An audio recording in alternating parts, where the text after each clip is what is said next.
Aragui. ¿Cómo anda usted? Un gusto. Igualmente. Evelyn. Hola, doctor. Hola, doctor. Ale. ¿Cómo anda, Paquita. Doc? ¿Todo bien? Hola, Muy Enrique. bien. Muy Bueno, bien. me alegro. Todo Va a bien. responder preguntas. Tenemos algunas preguntas. Tengo un par de preguntas rescatadas de la cantidad que llegan acá de nuestras televidentes, básicamente. Doctor, la primera.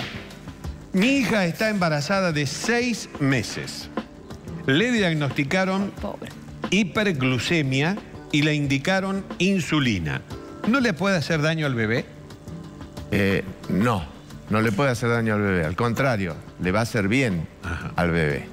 Digamos, es no común, pero se puede dar durante el embarazo en mujeres que nunca han tenido ningún problema de diabetes, Claro. ni siquiera antecedentes familiares de diabetes, que se produzca esto de las hiperglucemias durante el embarazo. ¿Por qué? Porque el páncreas de la embarazada a veces no está suficientemente capacitado para segregar la insulina que hace falta para ella y para esta situación de sobrecarga que es un embarazo. Digamos, es necesario que se haga esto e inclusive su médico, el equipo de médicos que atienden en estos casos, le van a indicar cómo se hace esto. La inyección de insulina se coloca en el tejido graso, es una inyección que se coloca habitualmente en la zona abdominal, en la panza. Se le enseña a la paciente que lo haga, o sea que es sencillo. Al principio es un golpe importante tener que hacerlo, pero es una cosa sencilla que se puede hacer. Que la chica, la señora, la paciente que esté pasando por este trance durante el embarazo, tiene que hacerse controles, a veces 2 o 3 veces por día, medir su glucemia, que también se le enseña a hacer esto. Y lo más probable es que pasado el embarazo esto se solucione y no le haga falta más hacerse insulina. A veces le dicen, ¿por qué no puedo tomar un comprimido de los antidiabéticos orales? Porque la insulina no pasa a la placenta, o sea que no afecta al bebé. Y los comprimidos de antidiabéticos orales sí pasan a la placenta. Y cuando te dicen, no le puede hacer mal al bebé, no, al contrario, le hace bien al bebé que la glucemia esté normal en la embarazada. Porque estos bebés de madres diabéticas que no están bien controladas durante el embarazo, son esos chicos de alto peso, son chicos muy grandes, son los que se llaman gigantes con pie de plomo, porque no significa que porque sean tan grandes, que pesen muchas veces más de 4 kilos, más de 4 kilos y medio, son chicos que tienen una fragilidad mayor que los que tienen el peso normal. Claro. O sea que esto es bueno. Y le quiero recalcar algunas cosas.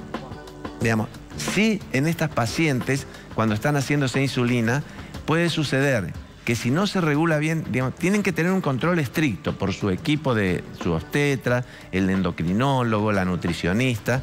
¿Por qué el control estricto? Porque la dosis de insulina va a depender de la alimentación que haga esta paciente y de la actividad física que haga esta paciente. Entonces, a veces, según cómo se viene presentando esto, a veces es difícil al principio ajustar bien la dosis. O sea que tiene que tener controles al principio estrictos, ¿no es cierto? Para que el equipo que la atiende vea cómo está su alimentación, cómo está su actividad física y cuál es la dosis que tiene que hacer. Y si en esos controles la paciente nota que tiene baja la glucemia, que ha bajado más de lo que debería ser, ¿no es cierto? Va a tener una serie de síntomas, va a tener mareos, va a tener sensación a veces de náusea, va a tener decaimiento. Entonces, en estos casos, cuando ella se mide eso, ¿qué es lo que tiene que hacer?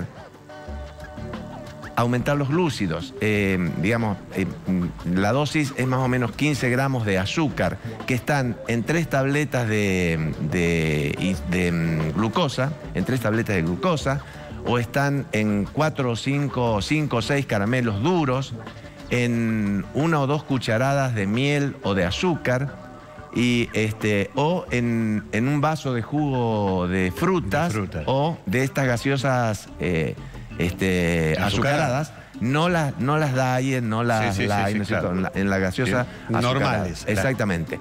Esto, digamos, esta paciente que notó que está con una hipoglucemia, que se midió la glucemia y está con una hipoglucemia realmente, a los 15 minutos de este procedimiento, de estos 15 gramos de azúcar, tiene que estar normal. Si no, tiene que volverlo a hacer lo mismo. Y si a los 30 minutos no normalizó esto, tiene que acudir. A su equipo de salud. Bueno, tengo otra pregunta, doctor. A una familiar, dice la señora, le diagnosticaron un cáncer de cuello uterino. Tenía entendido que era una patología de mujeres más jóvenes. La señora tiene 62 años. Y lo que pregunta la televidente es que ella creía que el cáncer de cuello era de las mujeres jóvenes. Esto era así hasta hace unos cuantos años. Digamos, nosotros en la cátedra de ginecología hace muchos años, a nuestros alumnos, que son los alumnos de quinto año, les decíamos, las mujeres se deben hacer Papa Nicolau hasta los 50 años y después de los 50 años se tiene que hacer mamografía.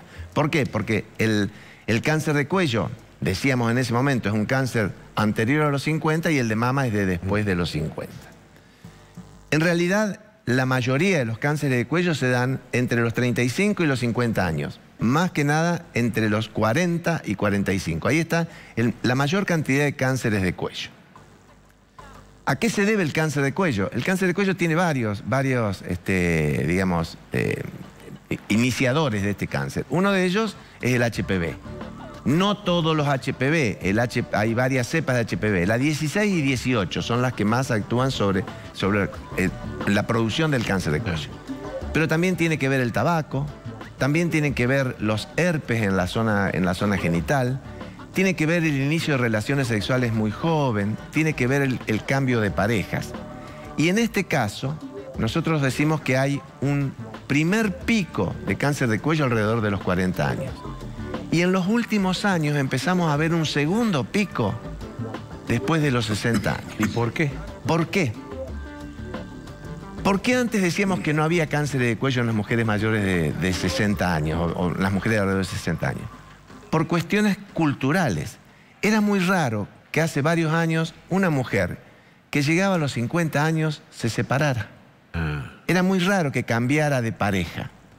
Entonces, hoy es común, mujeres que dicen, su segunda... claro, que a lo mejor esperaron, ¿por qué no se separaron antes? Porque esperaron hasta esa edad para criar los hijos, para que los hijos se independicen, y dicen, bueno, no me banco más a esto, y se separan. Esto es común. Y se separan y forman una nueva vida, tienen una nueva pareja, y cambian de HPV. Y esto ha hecho que se produzca este segundo pico de cáncer de cuello, que siempre es menor que lo que se produce en las mujeres más jóvenes, pero sí.